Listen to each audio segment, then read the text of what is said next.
Hello and welcome to Mythcrafts. My name is Dr. Emma Woods. I'm a mythologist, a folklorist and an author, and I run Mythcrafts with my husband Shiva Kumar. So today we're heading to the land of Nod and exploring dreams and dream symbolism from the ancient Greco-Roman world. Now, as a species, we humans have been interpreting our dreams at least as far back as our recorded history goes, and possibly long before then. Even the ancient Mesopotamian Epic of Gilgamesh, which dates back to 2100 BCE and is one of our earliest recorded stories, contained accounts of dreams. Dreams that were rife with symbolism and foreshadowing as Gilgamesh went about his adventures. So the ancient Greeks and Romans also afforded great significance to dreams, going as far as personifying them, as they did many of the elements that held importance to their cultural lives. Their dreams were collectively known as the Oneirocritica, and they were associated with Hypnos, the god of sleep, and also the root of the modern word hypnosis. Now, depending on who you read, Hypnos was either the father or the brother of dreams, but most writers agreed that the Oneirocritica were mothered by the goddess of night Nyx, and that they were prolific in their numbers. Now, in Book 11 of Ovid's Metamorphoses, he transports his readers to Hypnos' land of sleep, deep in a cage near the edge of the world. Shrouded around the entrance are beds of poppies and other plants, acknowledging the herbal medicines that can induce slumber in us humans. The inside is devoid of all light, and from beneath comes a gentle lulling sound as the river of forgetfulness left murmurs below. And perhaps this is the cause of the forgotten dreams we have upon waking. Now Ovid describes it to us thusly. From the bottom of a rock beneath, Lethen waters of a stream ooze forth, sounds of a rivulet, which trickle with soft murmuring amid the pebbles and invite soft sleep. Before the cavern doors, most fertile poppies and a wealth of herbs bloom in abundance, from the juice of which the humid night hours gather sleep and spread it over darkened earth. No door is in that cavern home, and not a hinge's noise nor guarding porter's voice disturbs the calm. But in the middle is a resting couch, raised high on night-black ebony and soft with feathered cushions, all jet black, concealed by a rich coverlet as dark as night, on which the god of sleep, dissolved in sloth, lies with unmoving limbs. Around him there in all directions, unsubstantial dreams recline in imitation of all shapes, as many as the uncounted ears of corn at harvest, as the myriad leaves of trees, or tiny sand grains spread upon the shore. So this visual of leaves on trees and grains of sand on the beach revealed just how many Oneirocritica are clustered around Hypnos, resting before they head out to deliver their nightly messages. These descriptions also demonstrate the multitude of forms that dreams can take, uncountable variations that visit us in the night. Of all the Oneirocritica, Ovid names only three: Morpheus, Phobita, and Phantos. Morpheus, which is also the root of the word morphine, is especially skilled in mimicking human forms, and he is often used by the gods to impersonate others and deliver messages via their dreams. His brother Phobita, which is the root of the word phobia, transforms into the creatures. He creates animals, birds, and reptiles of dreams, many of them which have the nightmarish qualities which connect with the idea of phobias. And lastly comes Phantos, which is the root of the word fantasy.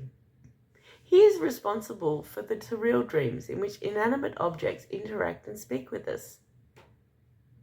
Now, returning to Ovid, he describes these traits for us. Out of the multitude, his 1,000 sons, the god of sleep raised Morpheus by his power. Most skillful of his sons, who had the art of imitating any human shape, and dexterously could imitate in men the gait and countenance, and every mode of speaking. He could simulate the dress and customary words of any man he chose to represent. But he could not assume the form of anything but man. Such was his art.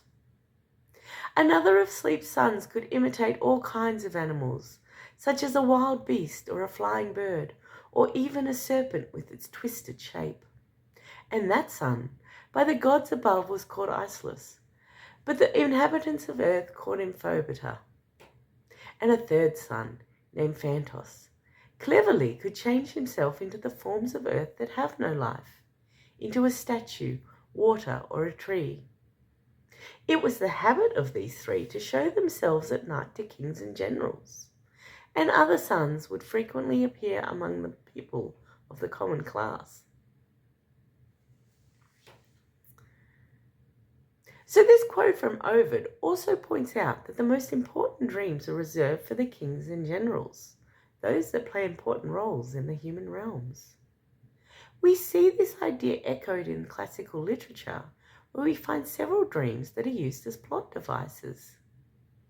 Here, these dreams can serve many purposes. In some instances, they deliver prophetic warnings, propelling action based on a vision that appears in a dream. One such example is in the Aeneid, where Hector appears in a dream and warns Aeneas to gather his family and belongings and flee before Troy is sacked. It is this action that allows him to survive and fulfill his destiny as the founder of Rome. As Virgil states, "In slumbers I dreamed that Hector, most sorrowful and shedding floods of tears, stood before my eyes, torn by the car, as once of old, and black with gory dust, his swollen feet pierced with thongs. Ah, flee, goddess born," he cries, "and escape from these flames. The foe holds our walls, Troy falls from her lofty height."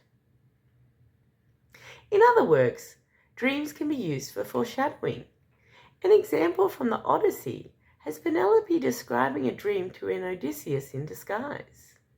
Not knowing that her husband has returned, Penelope tells him how she dreamt that she was feeding geese until a great eagle flew down and killed them all. By recounting this dream just before Odysseus reveals himself and slaughters these suitors, the unfolding events were foreshadowed. "But come now, hear this dream of mine, and interpret it for me. 20 geese I have in the house that come forth from the water and eat wheat, and my heart warms with joy as I watch them.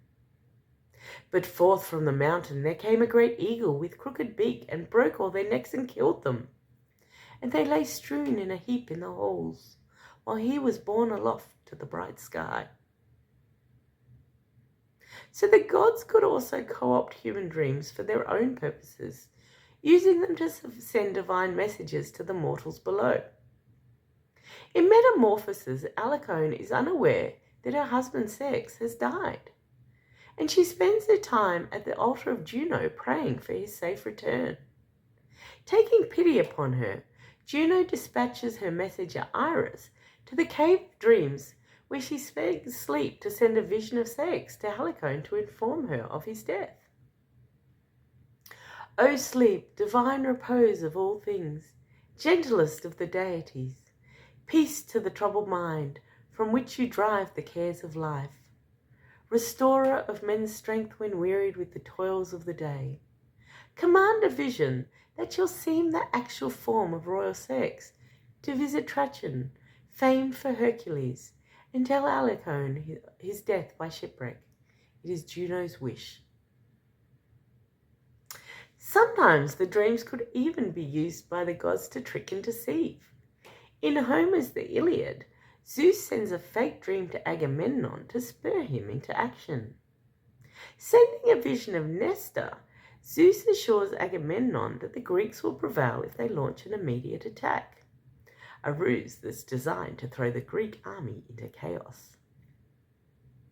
Now all the other gods and men, lords of chariots, slumbered the whole night through, but Zeus was not holden of sweet sleep, for he was pondering in his heart how he might do honour to Achilles and lay many low beside the ships of the Achaeans. And this plan seemed to his mind the best, to send to Agamemnon, son of Atreus, a baneful dream. Now these examples all serve to remind us that dreams are a tricky thing. They can relate important news or prophecy, they can be sent from meddling gods, and still yet they can mean absolutely nothing. So why are they all so different? Penelope provides one explanation in the Odyssey where she reveals, "Stranger, dreams verily are baffling and unclear of meaning, and in no wise do they find fulfillment in all things for men. For two are the gates of shadowy dreams, and one is fashioned of horn, and one of ivory. Those dreams that pass through the gates of sawn ivory deceive men, bring words that find no fulfillment. But those that come forth through the gate of polished horn bring true issues to pass, when any mortal sees them." This notion of dreams passing through gates of horn and ivory, differentiating those that hold meaning and importance from those that are deceptive or fruitless, is found elsewhere as well. The Sibyl, a prophetic priestess from the temple of Apollo, mentions them to Aeneas in his journey through the underworld in the Aeneid. Plato also refers to them in his work, The Charmides. Now, unfortunately, there is no way for us mere mortals to know from which gate our dreams are issued. We can at best hope that the fortunate ones come to pass. One of psychologist Carl Jung's theories on little dreams and big dreams has some resonance with this idea of gates of horn and ivory. According to Jung, little dreams are the ones that leave us on waking. These are the ones that are little more than our neurological processes digesting the events of the previous day. These dreams issue from our personal unconsciousness and are ego-driven, and while they may contain our anxieties and desires, they are often fractured and incomplete. Jung's big dreams, on the other hand, were the mythic dreams. These are the ones that tapped into the collective unconsciousness and expressed themselves in symbols and archetypes. These are the important, transformative dreams, dreams that deal with epic ideas and feel more realistic. They linger in our memories for days after. These are the dreams that reveal truths about our lives and that are desperately trying to tell us something. Or as Jung puts it, we have to distinguish between little dreams and big dreams. Little dreams are mostly personal and insignificant, while big dreams are impersonal and often possess a numinous character. They come from the collective unconsciousness and can be of great importance. Now, the ancient Greeks and Romans certainly thought dreams had importance, especially given that they were one of the ways in which the gods could speak directly to you. Dream interpretations were captured in both the mythology and literature of these cultures, but there were more practical works written as well. The ancient Greeks and Romans wrote Oneirocritica, books that helped them decode their dreams. Based on earlier writings from other cultures, Artemon of Miletus was said to have created a 22-volume treatise on dream interpretation in about 1st century CE. Sadly, this one is lost in the sands of time. However, Artemidorus' 5-volume work, which was compiled in the 2nd century CE, still exists and has been translated into multiple languages and is available freely online. Now, given the copious amount of content around dream symbolism and interpretation that exists today, it seems that decoding our dreams is something that still holds value for many. It is hard to deny that our dreams shed light on our lives. Even the little dreams can make us more self-aware of the anxieties and desires that reside in our psyche. So until next time, sweet dreams. And the next time Morpheus or his brothers visit you in your sleep, make sure you take the time to listen to what they have to say. All right, I'm going to leave it there. I hope you enjoyed this video. If you did, please leave a like or comment below. And don't forget to subscribe. Thank you and goodbye.